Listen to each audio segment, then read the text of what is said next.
शितले, अगं तू इथं काय करतेस? आले तुला भेटाय. एवढं सकाळ सकाळ? तुला काय दिवसा बोलाय येळ नसतोय. म्हणलं सकाळीच भेटून घ्यावं. आजा, एक तर तू फोन करत नाहीस आणि मी फोन केला तर ते उचलत नाही. भेटले तर मन भरून बोलत बी नाहीस. आता तूच सांग, मी काय करायचं? अगं असं काय नाही. मग असा का वागतोयस? कसं? आपण एकमेकांचं कुणीच लागत नसल्यासारखं. तू काय बोलतेस मला नाही कळत. आजा, मला खरं खरं सांग, नक्की माझं काय चुकलंय? असं कुठं म्हणलंय मी? म्हणाय कशाला पाहिजे? ते दिसतंयच की. आजा, तुला जे काय वाटतंय ना ते स्पष्ट बोल. काय बोलू? अगं खरंच का नाही वाटत तर? आजा, कुठलं बी नातं असू दे,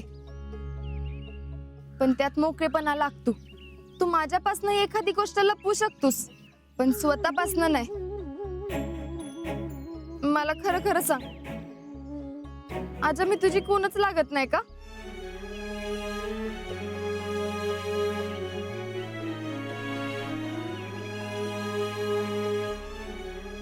आजा, नातं ना रोपटासारखं असते. सुरुवातीला त्याला जाणून बुजून पाणी घालायला लागते, काळजी घ्यावी लागते, आणि एकदा का ते वाढलं ना की त्याला पाणी घालायची गरज पडत नाही. जाणून बुजून तर अजिबातच नाही. आपलं नातं बी तसंच आहे. आजा, मी तुला असं नाही म्हणत की तू माझ्याशी तासन तास बोलत बस, पण जी काय 2-3 मिनिटं बोलशील ना ती तर मनापासून बोल.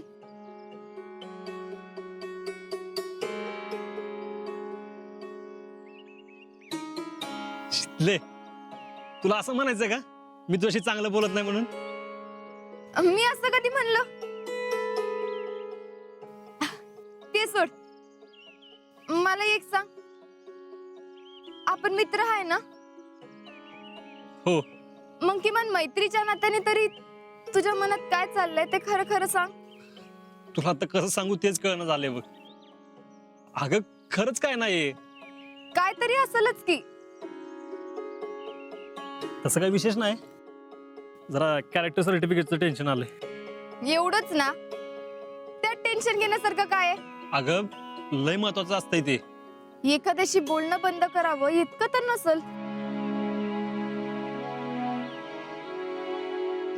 नाही नाही, माझा अजून बी विश्वास बसत नाही. आजा, खरं खरं सांग काय आहे ते. आजा बोल की, काय विचारते मी? हे बघ, तुला विश्वास ठेवायचा असेल तर ठेव, नाहीतर नको ठेव.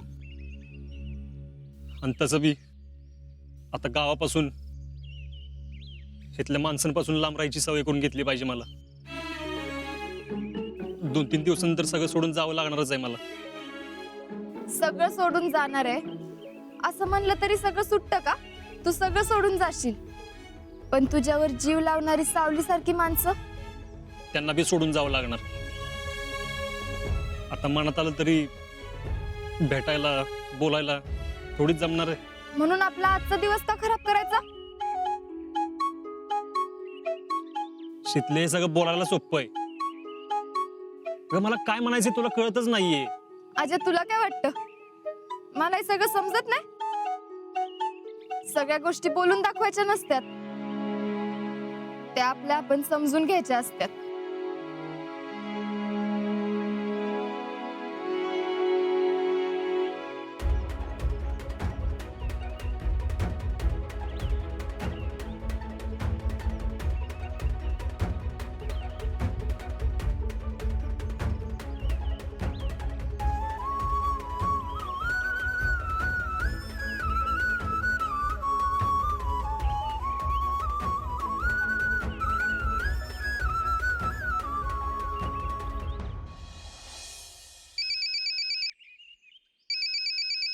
इक्या हॅलो हा बोल की क्या पाय काय म्हणतोय तुझा काय काय आराम कर म्हणतोय आणि सारखा म्हणतोय बघ राहुल्या काय तुला का फोन करत नाही. इक्या आता मला लाजवतो काय तू तू ह्यो असा आणि त्या आजत असा. होय त्या आज्याचं माझ्या पुढं नाव बी काढू नको. कर काय झालं. अरे जेव्हापासून त्याचं आणि शीतलचं कनेक्शन जुळलंय तेव्हापासून ही फ्यूज उडल्यागतच करतोय. अरे पण नक्की काय प्रॉब्लेम आहे. शीतली काय बोलली का. नाही शीतलकडनं लाईन एकदम क्लिअर आहे. मग अरे ह्याच्यात मीटर मध्ये काय तर गडबड आहे. अरे पण विचार की त्याला. विचारलो की मग अरे ही येड म्हणतोय मला घर ना दार नाही बाप. अरे त्याचा काय संबंध आहे. अरे त्याला वाटतंय की मी मिलिटरीत गेल्यावर तिचं कसं होईल आणि मी इथनं गेल्यावर तिच्याकडे कोण बघणार हे असं काहीतरी विचार करत असतोय. अरे पण प्रेमात पडताना असा विचार कोण करतं का. मी बी तेच म्हणतोय. लका हिथं आम्ही पुरींच्या माग पळतोय आणि पुरी ह्याच्या माग पळत्यात आणि मुस्काड वासून चाललंय पुढं. राहुल्या मला ना आजीचा काहीतरी मेजर प्रॉब्लेम वाटतोय. हा तू म्हणतोस ते बी खरं आहे. राहुल्या त्या जेडीचं काय मॅटर नाही ना. तिचा काय भरोसा नाही बाबा. तिला एक मधनच काय तर रगत पिती बरत असती. इक्या तुझ्या माहितीसाठी सांगतो हा आज्याला जास्त टेन्शन त्या मामीच असणार आहे. राहुल्या लका मला राहून राहून ना शीतलीचीच काळजी वाटते. हा तर ती पोरगी तशी समजूतदार आहे म्हणा. त्या पूजासारखी तरी नाही. होय पण या आजीने लका शीतलीला समजून घेतलं पाहिजे. अरे पण इक्या ती काय म्हणतय माहितीये का की आता हा विषय थांबवतो. हे राहुल्या हा त्याला म्हणावे काय इतकं सोपं नाही. सुरुवात तुम्ही केली आहे आता निस्तरायचं बी तुम्हीच. प्रेम म्हणजे काय गंमत वाटली होय. वाटतं तितकं सोपं नसतंय. अरे प्रेमाचं लागी रे दोघांना बी झपाटल्याशिवाय सोडत नसतंय. पण इक्या आपण नक्की काय करायचं. हा आता काय करायचं ते मला बी माहित नाही.